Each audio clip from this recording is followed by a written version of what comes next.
Well, that's a wrap on Thursday. Addie Bear and I made it all the way home and went to the racetrack, went to Mohawk to race Brace today. And, really, I guess I was guarded when it came to Brace. What was I expecting? Pretty much what I got. I was hoping he'd take a run at the leader, but a lot went into tonight. So I'm gonna go in order. So just bear with me here. I guess right off the top, time is on my side. Scratch tomorrow. Coughing a little bit this morning. They scoped him. Harry did the right thing. Blood wasn't bad. Blood work was pretty good on him, but under scope they noticed quite a bit of chunky, kind of white mucusy stuff. It's just a tough time of year for allergies. And I said, Harry called me like 5 times. I was getting to the border, and I'm like, Harry, what do you want me to say? Race him so he can race terrible and ruin what would be a good week? No. Race Source when he's right. He's a little bit of mucus. We know he's not going to race good. We just saw that from Alibaba. For sure she was a little bit sick. And when you get a filly who's, and forgive me for portraying it like this, but when you have a filly that's an 8 or a 10-to-1 shot in a class, she was just getting a race before we got her to Illinois. I wanted to get AC Swan qualified tomorrow. Can't do that now. They moved the qualifiers to Monday. So widespread panic, and AC Swan will be in to qualify Friday. Hopefully James can drive them, or Mario will go with AC Swan, but I can't. I'll be gone away.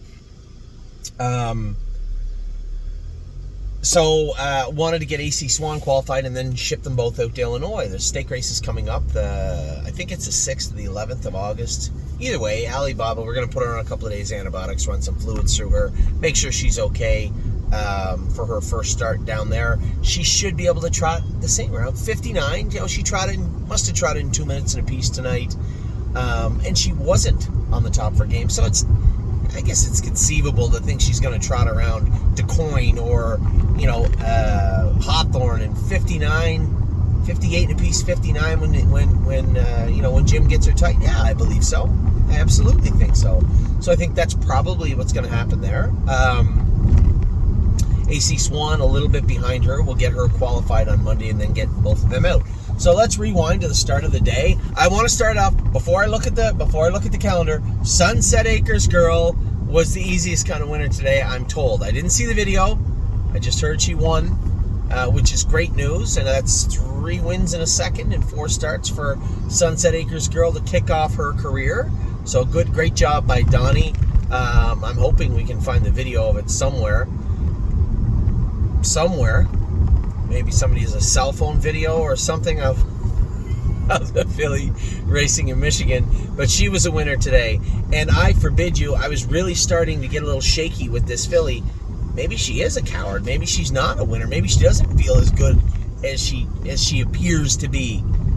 And I told everybody, if she's going to race good, it was going to be this week, coming off that big trip where she was just climbing over everybody at the wire. And the $1 million question was going to be, what's she going to do when she gets out? Well, she got out today, and I thought she raced rather well. She was handed the race, but you still don't. Nobody's giving you anything. I might say she was handed it. You still got to go get it. And she went and got it and drove away. I thought she raced really well today. New lifetime mark, 153-1. A good race from her. On my way home, Merchant Man raced. He can't trot in 55. What was wrong with Merchant Man? They went too fast. That's the only thing wrong with him. We're going to race him at Northfield and put him in that class that B leases in. I know that they went in 55 and 4 last night, but they're generally 56 and a piece, 57 trotters, where I think Merchant Man can probably either go or learn to go, or he'll be gone. That's pretty much it for Merchant Man. Didn't do anything wrong today. He just got out-trotted. As I said, Alibaba, a beaten 6th, looked overly ordinary tonight. And she was really good at Grand River, so I suspect. Daddy? Yes, honey. I want to go to the park. You wanted to go to the park. Well, you've been going to the bar late enough to be going to the bars for the last 3 days. So 9:10, you should be looking for bed, and you're not. We're not going to the park at 9:10. Alibaba, I think, just clean her up for sure. She was a little bit sick, so we're gonna send her out to gym, give her a little rest, send her out to gym sharp, sound, feeling good and ready to go, and that's the plan for Alibaba. Qualify EC Swan on Monday. Really don't care. Yeah, she probably would have been pretty good in there. Outside post, was she looking at the gate a little bit, being a little stupid behind the gate? Likely, I suppose. Just more of a green baby mistake is what I would categorize that race as tonight. It's unfortunate. Anytime you make a break in a race where probably should have been really good, it's really frustrating. And that one certainly hurt tonight, but she'll be back at it soon enough. And then we had our boy Brace. You know, I was on my way out with Addie and Randy Waples and John were there, and they were talking about Brace for Landing. He said it was nice to see him trotting. So we had Brace for Landing back to the bike hobbles, primed, ready to go, on his toes, right? Trotted that big 3/4 of a mile there in the one race. 2 quarters, the third and the fourth quarter in 26 and a piece, but swung to the pace, got out of gear, made a break, just wasn't getting past whatever hurdle was in front of him. He was struggling to get past it. And I'm just going to eat the mail, Addie. So it was very frustrating to us. Now, frustrating to the point, the biggest problem I found with Brace was he wasn't putting the weight on we needed. I just couldn't protect him anymore. I couldn't keep his testicles in place. There was more reasons to geld him than there was to keep him a stud. We castrated him. Gave him some time, brought him back. I schooled him. I qualified him in 58. He was okay. Jody schooled him the other day, said he was pretty good. And that's kind of how he raced tonight. And as Randy and John, it was nice to see him trot. It was great to see him trot. The thing with Brace for Landing was he had 9/16 mushroom bars up front and full suede shoes behind, back to the bike hobbles, and he was on his toes. His last 2 starts he paced. That's what he did right before he made a break. So I think there was a culmination of a lot of things went into that break. Addie, can you turn it down just a little bit, please? Just that went into that break, and we had to get him. You did it. You did a great job. Why?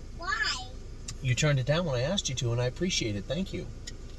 So when it came to Brace for Landing, we added weight. He had 2 sets of bell boots on tonight, I believe. He has 5/8 on up front, 5/8 trotting shoes with a little borium and flip-flops.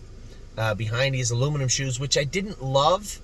They would help him maybe trot, but could they stay on him? Usually what you'll see is the aluminum shoes, especially at this track, the outside of them will just wear off a start, maybe 2. He was wearing them pretty evenly, so it seemed like he actually didn't mind the aluminum shoes behind.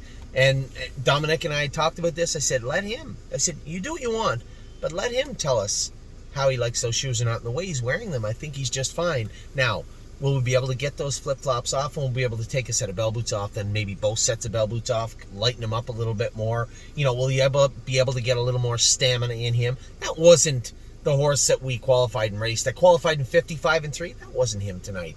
But he's coming back to that horse. Here's a horse that had 2 or 3 weeks of very, very little work.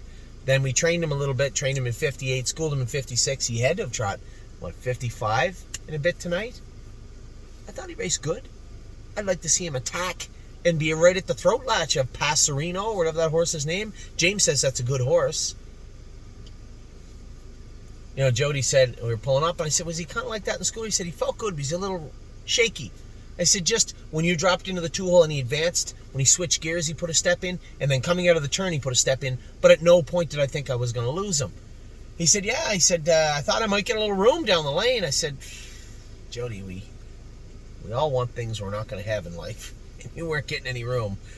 Maybe there was room at the end on the inside. No. You're not getting through there. And I thought I'd beat him at the wire, but I didn't. He ended up 3rd anyway, and he wasn't going to beat the horse that was 2nd. I come off, and I said to Amy, just baby steps with Brace. I know we want him to be good, just let him come back into form. She goes, oh, it's just so frustrating. We've been waiting so long. I said, the horse that finished 2nd, that's Flash Fly's brother. They give $610,000 for that horse a yearling. They've been waiting a long time. We'll get this guy going. Just wait. Just relax. He didn't offer to make a break tonight. He was good at the gate. He followed politely when I asked him to. He advanced and did everything he could. Now, if we didn't have flip-flops on him, if we could go to a normal shoe, would he grab the track better? Probably. But these are all things we can do as we go along, as he gets a little bit better, and a little bit better, and a little bit better. Let those belly band hobbles out that he has on now. Not the back of the bike ones. Let the belly band hobbles out a little bit. Take a pair of those bell boots off, then take another pair off. Hell, go from a 5/8 to a 9/16. And maybe with a trotting shoe, just a trotting full swedge with some borium on it. If we can get him to that point, then we'll get our horse back. But you can't do it in one start. It's going to take time. This is, as I said, I know he's 3, and I know he has experience, but he needs a lot more. And it's going to be baby steps with Brace for Landing moving forward. But make no mistake, I fully expect there to be advancement and growth every single week we race him. And this was the starting point to hopefully Brace for Landing 2.0. So we'll see how that plays out next week. I can't imagine I'm going to be here again next week, Thursday. Actually, no. I'm in Scioto next Thursday and next Friday. We're all gone away. So hopefully Jody or James can drive him next week. I don't think James had a killer in there this week, so maybe just James can drive him. He was very behaved. I was really impressed with everything except, sure, I'm like you, a little deflated. I thought he should have attacked a little bit more in time. Tighter for it, smarter for it, better for it, stronger for it. He'll be better next week. So with that, I'll let you guys go. A decent day. We had 2 winners. I forbid you. Hi, everyone.